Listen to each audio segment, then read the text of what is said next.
Hey guys, it's Geoff Keighley, and we are counting down, of course, to the Xbox reveal on May 21st, only a couple weeks away, and of course we'll have exhaustive coverage here on GT.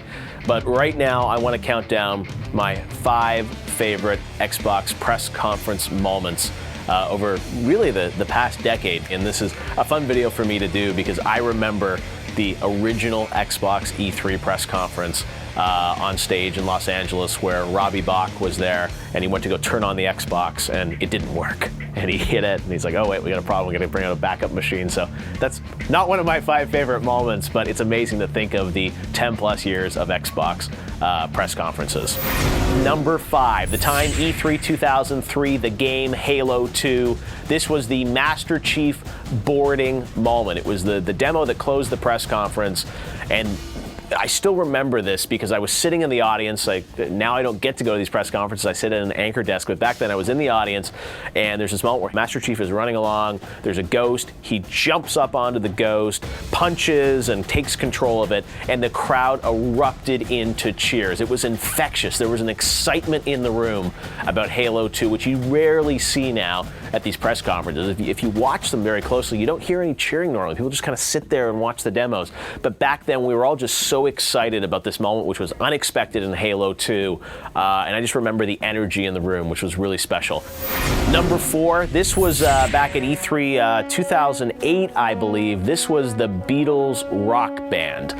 This was a big open to the press conference. That was a big year for Microsoft. They had Steven Spielberg on stage, the kind of reveal of Project Natal, but it opened with the Beatles Rock Band, and they had Paul McCartney and Ringo Starr on stage. Now, not that I thought the Beatles Rock Band was the best game that was ever made, or it was an exclusive announcement for Xbox, but what I loved about that press conference is that it brought the Beatles together, Olivia Harrison, Yoko Ono, Ringo Starr, Paul McCartney on stage, and I think that was an important moment for our industry to have those people out there on stage talking about games and the gaming industry. And honestly, it helped me a lot inside of Spike to evangelize doing more coverage of games, because it was cool to have those guys on stage. And when I talk about it in the hallways of Spike, people are like, wow, they had the Beatles on stage. That was a huge mainstream moment.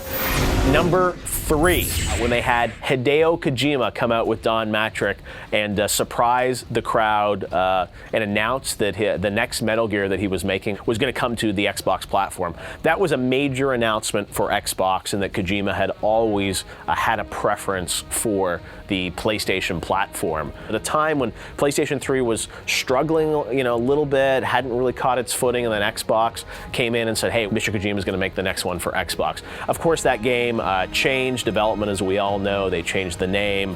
Wasn't a full-blown Metal Gear Solid game when it came out, but unfortunately, it didn't even come out in Japan on the Xbox platform, which was not great, obviously. But even though Xbox was struggling in Japan, the fact that Mr. Kojima, he's always been very sort of, I think, Western-facing and wanting to embrace new audiences. The fact that he was saying now, hey, I'm no longer just going to be exclusive to PlayStation, I'm going to be across Xbox and PlayStation with my games, was a big moment for the platform. Number 2, this is way back at 2001, the launch of the original Xbox, is something called GameStock. This was an event that Microsoft did up on their campus in Redmond, where we'll be in a few weeks for the new Xbox announcement. This was the announcement, or really the announcement of the launch lineup for the platform. And this was the first big demo of Halo. They got up and said, hey, here's Halo. You've heard a lot about it. We're just going to show you, 8 to 10 minutes of gameplay. And it was a phenomenal demo. It really actually convinced me that a first-person shooter might work on the consoles. And that's something now we say to ourselves, of course a shooter is going to work on a console. That's where we play shooters. But back in 2000, 2001, you have to remember that first-person shooters didn't really work on consoles. They were PC games, and Halo, as we all know now, was the first game that really, I think, solidified that shooters could work on a console. number one, this moment, of course, is the legendary Peter Moore tattoo moment with Grand Theft Auto 4.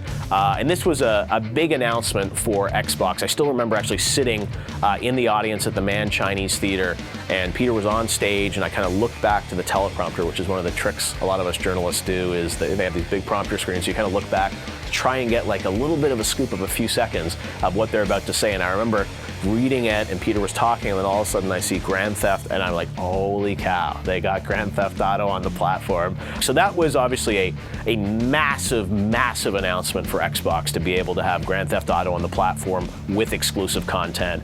And that was, coming right at the time when Sony was amping up in a big way regarding PlayStation 3, so was a big announcement for Xbox. And I've heard, actually, to this day, Peter Moore tries not to wear any shirts that are cut sort of above his elbow, so he protects the legacy of that tattoo, which people think he still has. The first day it's available. All right, so those are my top 5 moments from Xbox history.